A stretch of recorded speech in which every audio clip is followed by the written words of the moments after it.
Let's hear from heaven today by reading the scriptures. We're in Matthew chapter 6, and we're looking at verses 9 to 14. Last week I read the entire prayer to you. This is what is known, what we call the disciples' prayer. A lot of people call it the Lord's Prayer, but I'm calling it the disciples' prayer. Last week we looked at the entire prayer, and this week and following we're going to be looking at each verse. We're going to be breaking down each verse so to help you understand what Jesus is trying to get across to us about how we should be praying. The first one we're going to be looking at this week in verse 9 is God's paternity. Then after that we're going to be looking at God's priority, and then God's program, God's purpose, God's provision, God's pardon, God's protection, and then finally God's preeminence. So let's look at verse 9. Our Father in heaven. This is God's paternity. In this first verse, Jesus is revealing to us that we can go to God as our Father. Now, God is not some stringent overlord, but He is our Father who loves us unconditionally.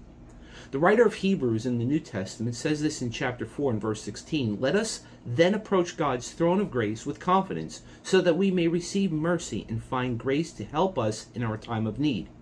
And then acknowledging God in heaven, that God is in heaven, is acknowledging and affirming His majesty over the creation, over the universe. He is the creator of all things. He's the creator of us. So when we acknowledge that He's in heaven, we are affirming His sovereignty. So there are two things we need to look at, that we need to understand so that we can better understand this first verse. The first one is this, is that our Father, in the Hebrew, Father is Abba. And Abba translates to our English word, daddy. So we can go to God as our daddy. The second thing is that what the writer says in Hebrew about going to God's throne is that is in the it is in the present continuous tense, which means let us continually go to God. Let's continually approach His throne with confidence.